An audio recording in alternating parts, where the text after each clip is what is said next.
दोस्तों, इस वीडियो में हम बात करेंगे एक ऐसे मुद्दे की जो सोशल मीडिया पर आग की तरह फैल रहा है। जी हां, मैं बात कर रही हूं बॉयकॉट टर्की की।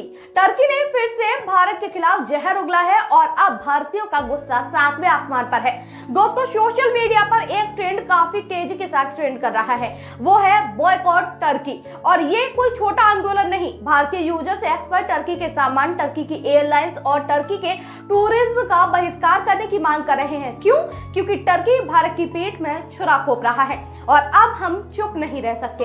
टर्की के प्रोडक्ट्स जैसे टर्किश डिलाइट्स, कपड़े, इलेक्ट्रॉनिक्स भारत में बिकते हैं। टर्की की एयरलाइंस जैसे टर्किश एयरलाइंस भारत से मोटा मुनाफा कमाती है और टर्की का टूरिज्म हर साल हजारों भारतीय इस्तांबुल और कप्पाडोसिया घूमने जाते हैं। लेकिन अब लोग कह रहे हैं कि टर्की को एक पैसा नहीं, और होना भी यही चाहिए, क्योंकि हम जिन पैसों से वहां घूमने जाते हैं उन्हीं पैसों से वो हथियार बनाता है और फिर उन्हीं हमारे पैसों से बने हथियार को पाकिस्तान को बेचता है। टर्की न सिर्फ पाकिस्तान को हथियार और ड्रोन सप्लाई करता है, बल्कि भारत के खिलाफ उसकी हर नापाक साजिश में साथ भी देता है। और अब भारतीय जनता कह रही है कि बस अब बहुत हुआ, टर्की को सबक सिखाने का वक्त अब आ चुका है। दोस्तों, टर्की का भारत विरोधी रवैया कोई नई बात नहीं, चाहे कश्मीर का मुद्दा हो या फिर पाकिस्तान को समर्थन देना। टर्की के राष्ट्रपति बार बार भारत के खिलाफ बयानबाजी करते हैं।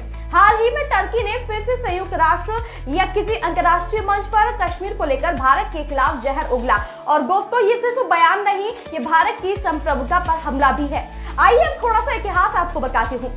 टर्की ने 2019 में कश्मीर के धारा 370 हटाने के बाद भारत के खिलाफ बयान दिया था। टर्की ने पाकिस्तान के साथ मिलकर ओआईसी में भारत के खिलाफ माहौल बनाने की कोशिश की। और दोस्तों, ये वही टर्की है जो अजरबैजान को हथियार देकर आर्मेनिया के खिलाफ जंग भड़काता है और सीरिया में अस्थिरता फैलाता है।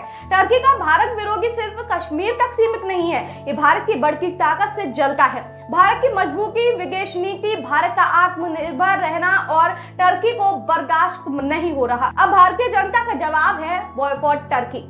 दोस्तों, भारत कोई कमजोर देश नहीं है। हमारी सरकार ने टर्की को कई बार चेतावनी दी है कि भारत के आंतरिक मामलों में दखल न दे।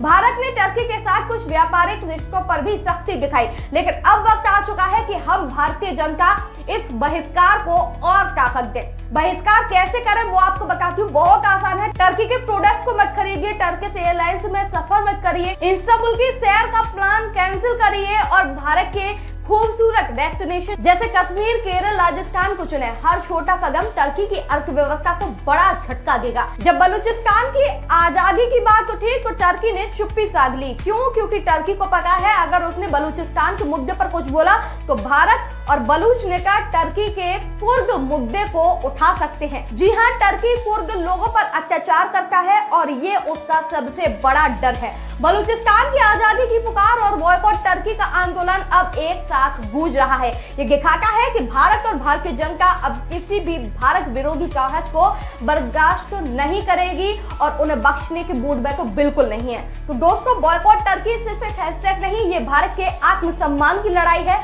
टर्की को लगता है कि वो भारत के खिलाफ बयानबाजी करके बच जाएगा, लेकिन वो भूल गया कि ये नया भारत है जो ना झुकता है न डरता है।